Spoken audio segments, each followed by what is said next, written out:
శ్రీ మహాగణాధిపతయే నమః, శ్రీమాత్రే నమః. మాచిరాజ భక్తి ప్రేక్షకులందరికీ నమస్కారం.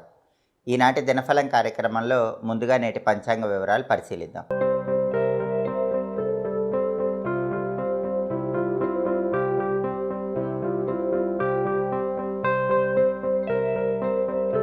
ఈరోజు ద్వాదశ రాశుల వాళ్ళు ఏ మంత్రం పఠిస్తే అద్భుతమైన శుభ ఫలితాలు కలుగుతాయో, వృత్తి ఉద్యోగ వ్యాపారాల్లో విశేషంగా రాణించడానికి ఈరోజు 12 రాశుల వాళ్ళు ఏ మంత్రం పఠించాలో తెలుసుకోవాలనుకుంటున్నారా?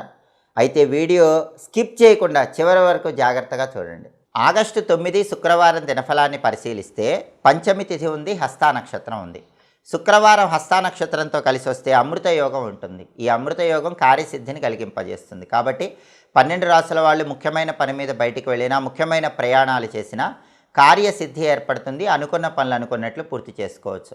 అలాగే రాశిచక్రం చార్ట్లో గ్రహాల స్టేటస్ తీసుకుంటే శుక్రవారానికి అధిపతి అయిన శుక్రుడు సింహరాశిలో, రవి ఇంట్లో, శత్రువింట్లో ఉన్నాడు. కాబట్టి భార్యాభర్తలు మాట్లాడుకునేటప్పుడు గొడవలు కాకుండా మాట్లాడుకోవాలి, జాగ్రత్తగా మాట్లాడుకోవాలి. కళారంగంలో కూడా 12 రాశుల వాళ్ళకి కొంత ప్రతికూల పరిస్థితులు అనేవి కనిపిస్తూ ఉంటాయి.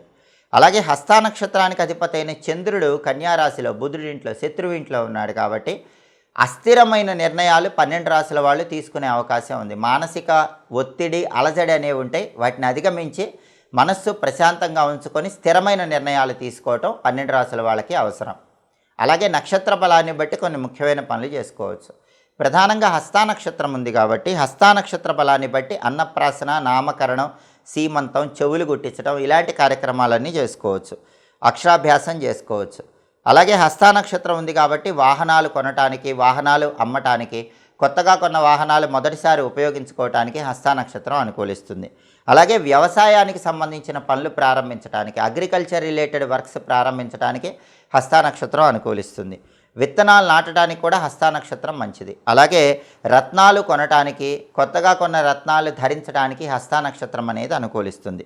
మంత్ర విద్యలు గురువుల దగ్గర నేర్చుకోవటానికి కూడా హస్తా నక్షత్రం అనుకూలిస్తుంది. కొత్తగా ఎడ్యుకేషనల్ సెంటర్స్ ప్రారంభించడానికి కూడా హస్తా నక్షత్రం అనుకూలం. యజ్ఞ యాగాదులు చేయటానికి కూడా హస్తా నక్షత్ర బలం సహకరిస్తుంది.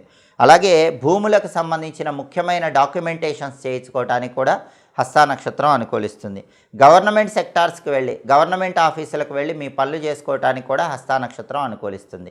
నక్షత్ర బలాన్ని బట్టి ఈ ముఖ్యమైన పనులన్నీ చేసుకోవచ్చు. అలాగే ఈనాటి దినఫలం కార్యక్రమంలో ద్వాదశ రాశుల వాళ్ళ రాశి ఫలితాలు ఏ విధంగా ఉంటాయో ఇప్పుడు మనం పరిశీలిద్దాం. ముందుగా మేషరాశి. మేషరాశి వాళ్ళకి ఈరోజు ఏ పని ప్రారంభించినా సరే ఆ పనిలో విజయాలు అందిపుచ్చుకునేటటువంటి యోగం ఎక్కువగా కనిపిస్తోంది. అనుకున్న పనులు అనుకున్నట్లు మేషరాశి వాళ్ళు ఈరోజు దిగ్విజయంగా పూర్తి చేసుకుంటారు. ఆర్థిక, ఆరోగ్య, కుటుంబ వ్యవహారాల్లో అత్యుత్తమమైనటువంటి శుభ ఫలితాలు మేషరాశి వాళ్ళు ఈరోజు అందిపుచ్చుకోగలుగుతారు. తదుపరి వృషభ రాశి. వృషభ రాశి వాళ్ళకి ఈరోజు సాంఘికంగా గౌరవ మర్యాదలు సన్నగిల్లే సూచనలు కనిపిస్తున్నాయి. కాబట్టి మీ కీర్తి ప్రతిష్టలకు భంగం కలిగింపజేసే వ్యక్తుల విషయంలో కొంచెం వృషభ రాశి వాళ్ళు అప్రమత్తంగా వ్యవహరించాలి. అలాగే కొన్ని వ్యవహారాల్లో మానసికంగా దుఃఖము, చింత ఉంటాయి. వాటిని అధిగమించే ప్రయత్నం చేయాలి. తదుపరి మిథున రాశి. మిథున రాశి వాళ్ళకి ఈరోజు ప్రధానంగా శారీరక శ్రమ ఎక్కువగా ఉంటుంది, దాన్ని అధిగమించాలి. అలాగే ధన నష్టం కలిగే సూచనలు కనిపిస్తున్నాయి. కాబట్టి ధనాన్ని ఖర్చు పెట్టేటప్పుడు 1కి 10 సార్లు ఆలోచించి ఖర్చు చేయాలి. అలాగే కొన్ని వ్యవహారాల్లో అనుకోని ఆపదలు సంభవించే అవకాశాలు ఉన్నాయి. అటువంటప్పుడు మీ చాకచక్యంతో వాటి నుంచి బయటపడే ప్రయత్నం చేయాలి. తదుపరి కర్కాటక రాశి.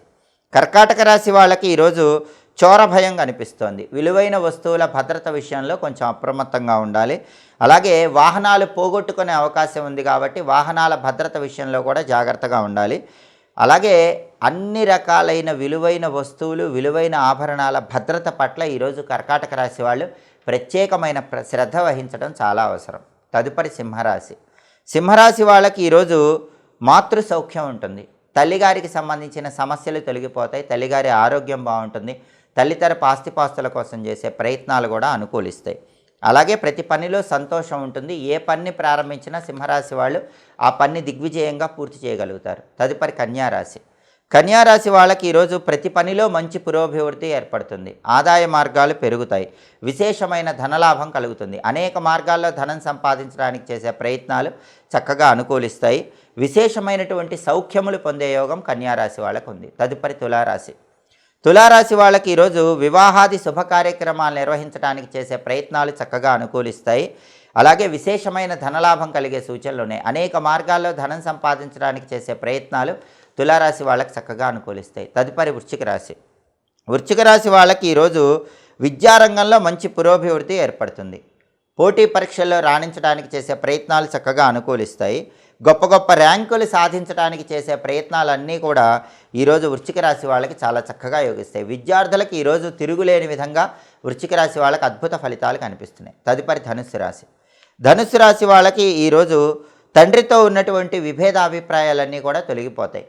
తండ్రితో సఖ్యత పెరుగుతుంది. తండ్రి తరపు బంధువుల వల్ల మంచి ప్రయోజనాలు పొందేటటువంటి యోగం ధనుసు రాశి వాళ్ళకి కనిపిస్తోంది. తదుపరి మకర రాశి.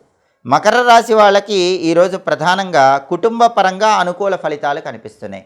కుటుంబంలో వ్యతిరేకతలన్నీ కూడా తొలగిపోతాయి. కుటుంబంలో సానుకూల వాతావరణం ఉంటుంది. కుటుంబ సభ్యుల మధ్య చక్కటి సత్ఫలితాలు ఉండటం, కుటుంబ సభ్యుల మధ్య చక్కటి అవగాహన పెంపొందింపజేసుకోవటం, ఇలాంటి వాటి వల్ల కుటుంబ జీవితం మకర రాశి వాళ్ళకి ప్రశాంతంగా ఉంటుంది. కుటుంబంలో ఉన్న ఒడిదుడుకులన్నీ కూడా తొలగిపోతాయి. తదుపరి కుంభరాశి. కుంభరాశి వాళ్ళకి ఈరోజు మనోధైర్యం పెరుగుతుంది, ఆత్మవిశ్వాసం పెరుగుతుంది, దేన్నైనా సాధించగలమన్న తపన పెరుగుతుంది, దాన్ని సాధించగలుగుతారు. నూతన వస్త్రలాభం ఉంది. నూతన వస్తువులు కొనుగోలు చేయడానికి చేసే ప్రయత్నాలు చక్కగా అనుకూలిస్తాయి. అలాగే ప్రతి పనిలో సౌఖ్యము కలిగే యోగం కుంభరాశి వాళ్ళకు ఉంది. తదుపరి మీనరాశి. మీనరాశి వాళ్ళకి ఈరోజు ప్రధానంగా బంధుమిత్రులతో గొడవలయ్యే సూచనలు ఉన్నాయి. కాబట్టి బంధువులతో కానీ మిత్రులతో కానీ మాట్లాడేటప్పుడు, వ్యవహరించేటప్పుడు గొడవలు కాకుండా జాగ్రత్తగా ఉండాలి, జాగ్రత్తగా మాట్లాడాలి. అలాగే ధనపరమైన వ్యవహారాల్లో కూడా జాగ్రత్త వహించాలి. ధనాన్ని ఖర్చు పెట్టేటప్పుడు 1కి 10 సార్లు ఆలోచించి ఖర్చు చేయాలి. 12 రాసుల వాళ్ళు అనుకున్న పనులు అనుకున్నట్లు దిగ్విజయంగా పూర్తి కావాలంటే ఈ రోజుకు ఒక ప్రత్యేకత ఉంది. శ్రావణ శుక్ల పంచమి, దీన్ని గరుడ పంచమి అనే పేరుతో పిలుస్తారు. గరుత్మంతుడికి ఎంతో ప్రీతిపాత్రమైన రోజు. కాబట్టి వృత్తి ఉద్యోగ వ్యాపార రంగాల్లో విశేషంగా రాణించటానికి, అనుకున్న పనులు అనుకున్నట్లు పూర్తి కావటానికి ఓం గరుత్మంతాయ నమః అనే చిన్న గరుత్మంతుడి మంత్రం చదువుకొని పని మీద బయటికి వెళ్ళండి. ఓం గరుత్మంతాయ నమః 21 సార్లు ఈ మంత్రం చదువుకొని వెళితే గరుడ పంచమి సందర్భంగా గరుత్మంతుడి అనుగ్రహం కలుగుతుంది. వృత్తిలో పురోభివృద్ధి ఏర్పడుతుంది. శత్రుబాధలు, దృష్టి దోషాలు అన్నీ కూడా తొలగింపజేసుకోవచ్చు. అలాగే ప్రధానంగా శుక్రవారం కాబట్టి ఉదయం 6 నుంచి 7 మధ్యలో, మధ్యాహ్నం 1 నుంచి 2 మధ్యలో, రాత్రి 8 నుంచి 9 మధ్యలో శుక్రహోర ఉంటుంది. శుక్రహోర ఉన్న సమయంలో స్త్రీలతో ముఖ్యమైన చర్చలు చేయటానికి, స్త్రీల యొక్క సహాయ సహకారాల ద్వారా ముఖ్యమైన పనులు పూర్తి చేసుకోవడానికి అవకాశం ఉంది.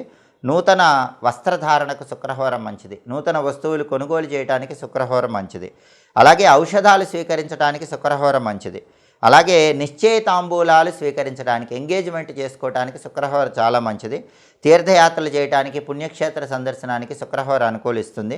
ముఖ్యమైనటువంటి అధికారులను కలుసుకోవడానికి కూడా శుక్రహోర చాలా మంచిది. కొత్తగా కొన్న వాహనాలు మొదటిసారి ఉపయోగించడానికి కూడా శుక్రహోర అనుకూలిస్తుంది. హోరా కాలాన్ని బట్టి ఈ పనులు చేసుకుంటే ఉత్తమ ప్రయోజనాలు సిద్ధింపజేసుకోవచ్చు. ఇవి ఈనాటి దినఫలం కార్యక్రమంలో ముఖ్యమైన అంశాలు. మళ్ళీ తదుపరి దినఫలం కార్యక్రమంలో తిరిగి కలుసుకుందాం. ప్రతిరోజు మీ దినఫలం తెలుసుకోవాలనుకుంటున్నారా? అయితే మా మాచిరాజ్ భక్తి ఛానల్ని తప్పకుండా చూడండి. 12 రాసుల వాళ్ళు ఏ మంత్రం చదువుకుంటే అద్భుత ఫలితాలు కలుగుతాయో తెలుసుకోవాలనుకుంటున్నారా? అయితే మా ఛానల్ని ప్రతిరోజు తప్పకుండా చూడండి. మా వీడియోస్ మీకు నచ్చినట్లయితే మా ఛానల్ని లైక్ చేయండి, కామెంట్ చేయండి. మా ఛానల్ వీడియోస్ 10 మంది మిత్రులకు షేర్ చేయండి. మా ఛానల్ని సబ్స్క్రైబ్ చేసుకోండి. పక్కన ఉన్న బెల్ సింబల్ నొక్కటం మాత్రం మర్చిపోకండి.